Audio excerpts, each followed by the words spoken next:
of your participation, of the work that $50 million lawsuit filed against a man accused of brutally slitting the throat of a little girl last year. What the attorney says the motive appears to be. I'm Dave Kinchin with that story next. That's Buttercup Jr.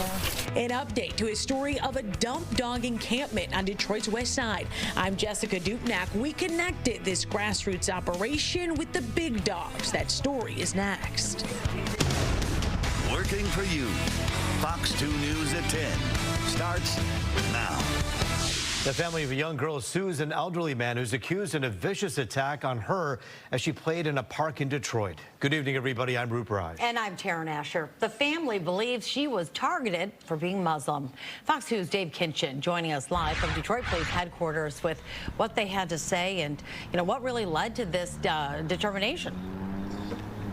Yeah, first up, we do want to tell you the details in this story may be disturbing to some viewers, so keep that in mind. Now, the family's attorney, the attorney for the family of this little girl, says they just now filed this $50 million lawsuit against the suspect in this attack because they say they heard from a judge that it was decided he can, in fact, stand trial. Now, we'll go to the video, tell you more about all of this. This taking place after a mental health evaluation, the judge ruling that this attacker is competent to stand trial. 8-year-old Seda Masra was 7 at the time when her throat was slashed while playing at Lloyd Ryan Park last year.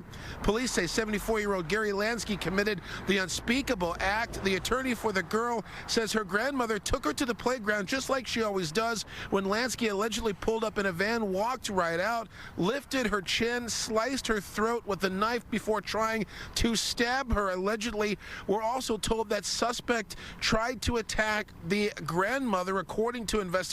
Now, they believe they were targeted due to their Muslim heritage. They call it a hate crime. Now, just listen as this little girl talks about the nightmares she still suffers 1 year later. I dream about the whole entire park, blood, and I feel like in my dreams the guy would say, "I'm coming back for you." And that makes me scared, and that's why I cry in the middle of the night. We did sue him for $50 million. We feel that he should stay in jail and remain in jail for the rest of his life. Any type of monster that can do this to a little child that's 7 years old is absolutely a danger to the community and danger to society.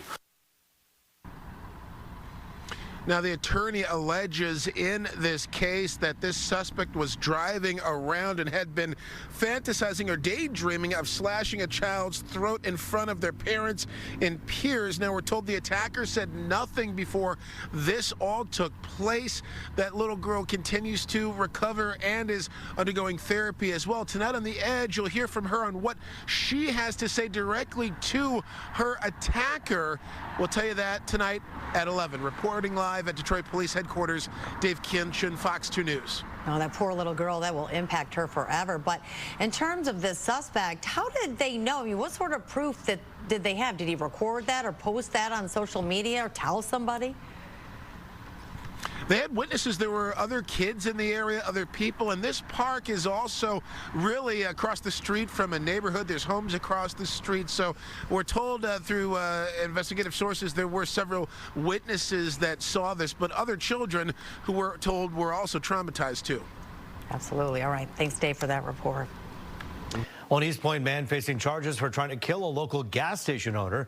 32-year-old Jason Martin is charged with attempted murder. Last week, investigators say he's the man caught on security camera, as you see here, sneaking onto the property of Eddie Jawad in Macomb Township, then opening fire on him as he tried to leave his house. Jawad is expected to be all right, the judge giving Martin a bond of $1 million. We have statements from the suspect about a stolen plate and his involvement in the shooting. We have video footage of a suspect dumping a duffel bag at a gas station in the city of Detroit. During our search for the suspect, he continually turned his phone on and off to avoid detection. Martin is a habitual offender. This would be his 4th offense. If convicted of any of the felonies, he could get life in prison. A judge believes there is enough evidence to send an accused hit-and-run driver to trial. Mujahid Al-Zarij was in a Dearborn courtroom earlier today. The alleged crime happened in August, and prosecutors say Al-Zarij was driving on Michigan Avenue in downtown Dearborn when he struck Haider Al-Fawadi and never stopped. Al-Fawadi was left with several broken bones and is currently in a medically induced coma. His family still has hope, though, and they want justice.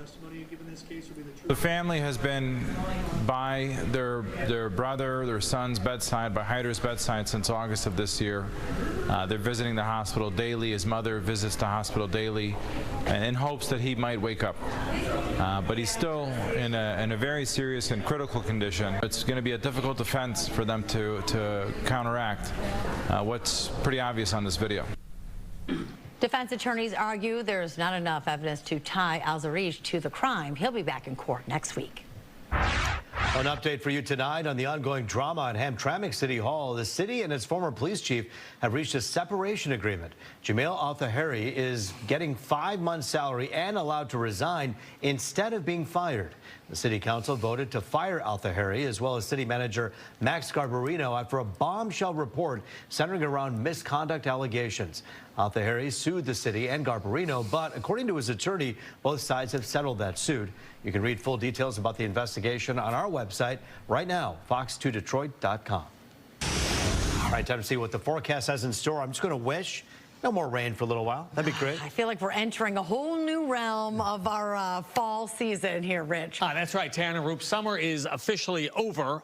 It is much more fall-like out there, and I'll show you why. We have this big area of low pressure in the mid and upper levels of the atmosphere. It's parked over the Great Lakes, so it does stay cool heading into the weekend. And yes, we did see quite a bit of rain earlier today. Right now, we're getting a break. There are showers, especially on the west side of the state, centered on Kalamazoo and Ludington, up around Silver Lake as well. But look at the numbers. 47 here, 46 in Saginaw, no joke. 39 degrees up there in Marquette. Here's a live picture right here in Southfield. It's dry for the time, but we'll see some more spotty showers tonight and again tomorrow. And how about a warm-up? Is there any in the 7-day? We'll check it for you coming up in 20.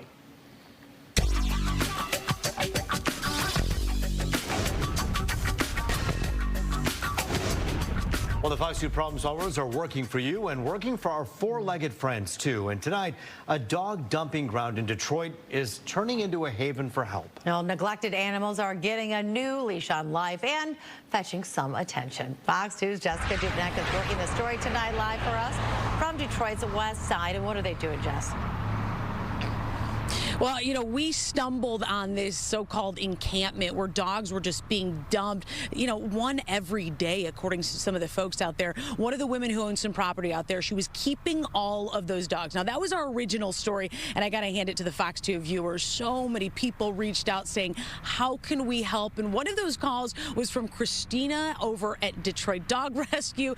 And you know her, you've seen her on our air many times. She didn't waste any time. We all went out there to assess the situation and, of course, get these dogs onto much better lives. That's Buttercup and Junior. Oh, I love him. I don't walk anyone by him because he'll bite. You're that bad. He's that bad. No, he's that bad. You're that bad? Yeah. This is a big undertaking. Yeah, well, you know, but it kind of fell in our lap because of the location and because there's not a lot of houses. This is just a hotbed for the dumping. We stumbled on Elizabeth Sammut's encampment for stray and dumped dogs this month while looking for, ironically, a dumped dog in this Westside Detroit neighborhood. Well, I have 15 on this block. Yeah, 15. And then we have 6 on another block.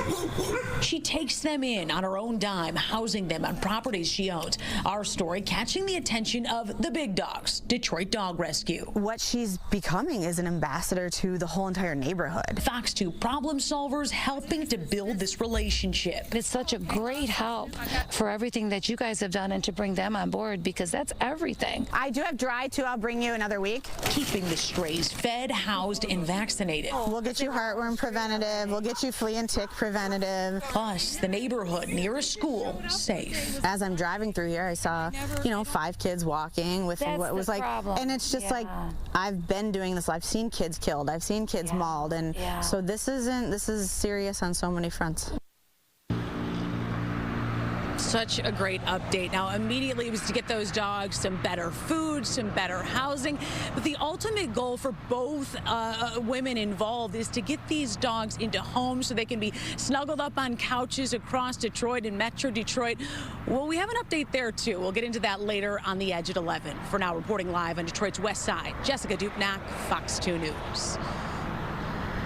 It's a lot of heart, Jessica, and especially at a time when we're seeing more people give up dogs to shelters and perhaps, sadly, out on the streets as well.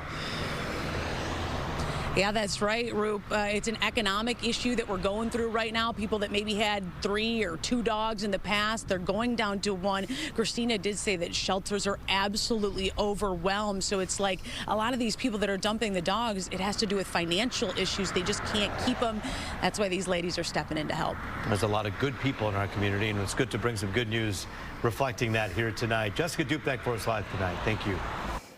And the Fox 2 Problem Solver is working for you. If you have an issue that you just can't get solved, let us know. Contact the Problem Solvers by scanning the QR code on your screen to send us an email.